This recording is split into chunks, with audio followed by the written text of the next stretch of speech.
El Wall Street Journal le acaba de lanzar tremenda bomba a Donald Trump.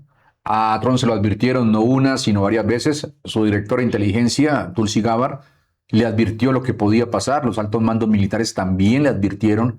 Incluso su propio vicepresidente quería evitar la guerra con Irán. Pero Donald Trump no escuchó.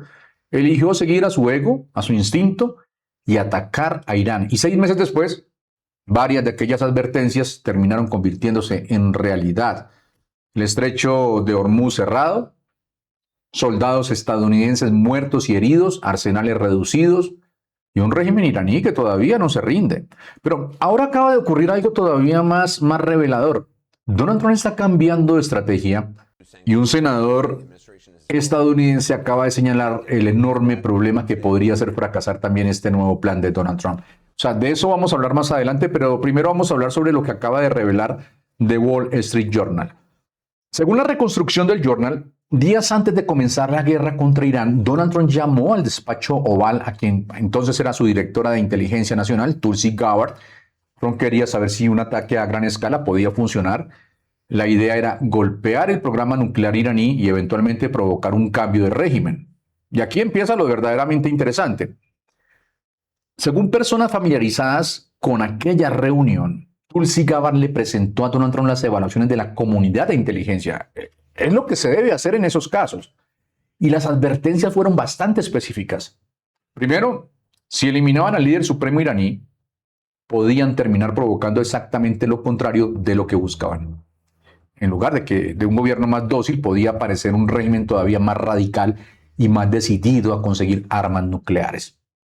Segundo, Irán probablemente respondería cerrando el estrecho de Hormuz y eso podía desestabilizar el mercado energético mundial. Y tercero, una guerra podía golpear directamente a las fuerzas estadounidenses y poner bajo presión la relación de Washington con sus aliados en Oriente Medio. Pero ojo porque Tulsi Gabbard no era la única que estaba advirtiendo los riesgos. Altos mandos militares también le dijeron a Donald Trump que una guerra podía producir bajas estadounidenses, consumir peligrosamente los arsenales de municiones y poner todavía más presión sobre unas fuerzas armadas que ya estaban sobrecargadas. Incluso J.D. Vance, según el Journal, defendía una opción mucho más prudente, intentar primero negociar. Su argumento era bastante sencillo. Un acuerdo podía ser difícil, pero seguía siendo menos costoso que una guerra con consecuencias potencialmente nefastas. Donald Trump escuchó esas propuestas, pero finalmente terminó inclinándose por las opciones militares que el Pentágono le presentaba como decisivas. Ya saben, todo gracias a la experiencia del expresentador de Fox News, Pete Hegseth. Y aquí hay otro detalle que me parece fundamental. El Journal asegura que cuando altos funcionarios de seguridad nacional expresaban sus preocupaciones, Donald Trump las desestimaba, diciendo básicamente que los militares podrían encargarse de cualquier problema que apareciera. Y Pete Hegseth y el general Dan Kane pues respondían que sí. Me imagino que el general Kane, impresionado por Hegseth, porque si no, lo mandaba para el carajo, como ha hecho con muchos generales desde que llegó al cargo. Así que Kane también agachó la cabeza y le dijo a Donald Trump que efectivamente ellos podrían resolver esas complicaciones. Bueno, ahora adelantemos la película 6 meses, porque varias de aquellas advertencias comenzaron a parecerse incómodamente a la realidad que ya había sido advertida. El estrecho de Hormuz terminó cerrado, el Pentágono reporta 18 militares estadounidenses muertos y 756 heridos. Las bases estadounidenses han sufrido daños, las reservas de petróleo han disminuido y los arsenales de municiones también se han reducido. Y recuerden la otra advertencia, que matar al líder supremo podía terminar produciendo un gobierno todavía más intransigente. Bueno, pues según el Journal, 6 meses después el régimen encabezado por Mojtaba Khamenei, sucesor de su padre asesinado, no muestra señales de capitular. Por eso es que hay una frase dentro de este reportaje del Journal que resume prácticamente toda esa historia. Eric Brewer, que trabajó tanto para administraciones demócratas como para republicanas, dijo, todo esto era predecible y se había previsto.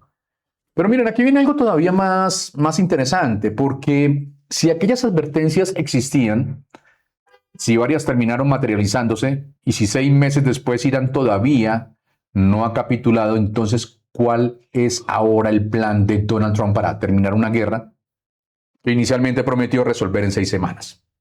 Aquí es donde esta historia acaba de dar un giro, porque, bueno, Donald Trump está cambiando de herramienta. La Casa Blanca acaba de lanzar una enorme ofensiva económica contra Irán que Scott Bessent está vendiendo nada menos que como un día D económico. Me imagino que van a desembarcar con aranceles, con bloqueos, en lugar de tanques llegarán con transferencias bancarias y en lugar de soldados van a mandar contadores del Departamento del Tesoro o algo así. El pequeño problema es que una de esas vías conduce directamente a China. China es el principal comprador de petróleo iraní y precisamente ahí aparece una duda que el propio Wall Street Journal deja abierta. Scott Bessent no detalló grandes medidas contra los principales actores chinos que podrían sostener económicamente a Teherán. Reuters señala además que las medidas anunciadas quedaron por debajo de las expectativas de quienes esperaban acciones contra grandes instituciones financieras chinas. Y fíjense ustedes en esto, porque mientras la Casa Blanca presenta esta nueva ofensiva como la jugada que puede finalmente doblegar a Irán, en Washington ya hay quienes están diciendo exactamente lo contrario, lo que están señalando sobre China, bueno, puede convertirse en el gran agujero de este nuevo plan de Donald Trump. Y atención a esto, cuando a Scott Bessent le preguntaron directamente por qué estaban anunciando este supuesto día D económico, pero no aplicaban inmediatamente las sanciones más duras, miren lo que respondió. ¿Por qué querría hacer estallar el sistema financiero global? Scott Bessent explica que primero quieren darles tiempo a esos países y empresas para cambiar su comportamiento, aunque también advirtió que después actuarán rápidamente. Eso es lo que dice Scott Bessent. Y aquí aparece el senador demócrata Chris Murphy. Miren lo que acaba de publicar Chris Murphy. Murphy interpreta este cambio hacia la presión económica como una señal de que Donald Trump no consiguió sus objetivos mediante la guerra militar, pero su argumento más interesante es el segundo. Bueno, es una señal de que el presidente ha perdido la guerra militarmente y lo está admitiendo. Ninguno de sus objetivos se ha cumplido. El régimen de Irán es más fuerte que nunca. Están perfectamente intactos. Aún tienen sus misiles, su programa nuclear, sus drones. Pueden acosarnos y atacarnos cuando quieran. Así que básicamente ha admitido que no puede ganar esta guerra militarmente, lo cual es un desastre. Y ahora está como fingiendo esta nueva campaña de sanciones. La está fingiendo porque básicamente ya hemos sancionado todo lo que podemos. Solo quedaría declarar una nueva guerra comercial a China para que deje de comprar petróleo iraní, pues su economía seguirá a flote si China sigue comprando. Pero ni el presidente ni Bessent parecen dispuestos a hacer ni eso.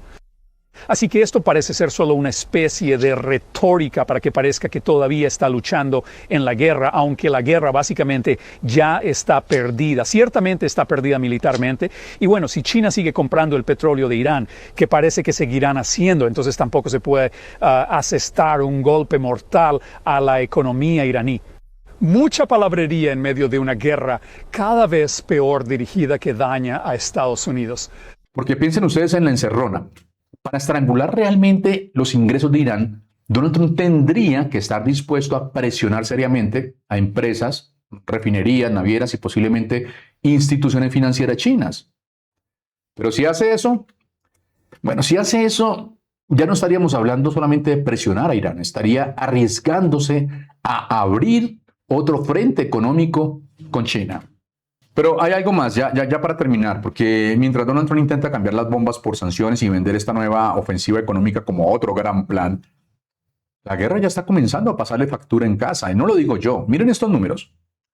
Según una encuesta de Reuters y en Ipsos, realizada entre el 14 y el 17 de agosto, la aprobación de Donald Trump cayó hasta apenas el 33%, el nivel más bajo de su actual presidencia. Y Reuters señala algo particularmente importante. La caída en la aprobación se aceleró después de que Estados Unidos e Israel entraran en guerra con Irán el 28 de febrero. Y aquí volvemos al principio de este video, porque miren, para Donald Trump esto supuestamente iba a ser rápido. Sí, el Journal recuerda que prometió terminar el conflicto en aproximadamente 6 semanas. Reuters cuenta que Trump veía a Irán como otra oportunidad para conseguir una victoria rápida, algo parecido a lo ocurrido en Venezuela. Incluso llegó a proclamar victoria total y completa. Pero después la tregua comenzó a desmoronarse. Irán no se sometió El estrecho de Hormuz siguió convertido en una enorme herramienta de presión y la estrategia de Donald Trump empezó a cambiar. A ver, amigos, ahí está la ironía de todo esto. Donald Trump fue advertido antes de comenzar la guerra. La inteligencia le habló del estrecho de Hormuz, los militares le hablaron de bajas y municiones. J.D. Vance defendió la negociación primero, porque pues, una guerra podía resultar muchísimo más costosa. Donald Trump decidió avanzar. 6 meses después, nada ha cambiado. Todo esto era predecible y se había previsto. El problema ya no es preguntarnos solamente si Donald Trump recibió las advertencias, sabemos que las recibió. La pregunta verdaderamente incómoda es otra. ¿Qué habría sido diferente si Donald Trump las hubiera escuchado? Eso es todo por hoy en La Jugada Política. Ya sabes cómo apoyar, suscribiéndote, comentando, compartiendo, dándole like, siguiendo en la cuenta de Facebook o de YouTube. Nos vemos en el próximo video. Un abrazo fuerte para todos ustedes.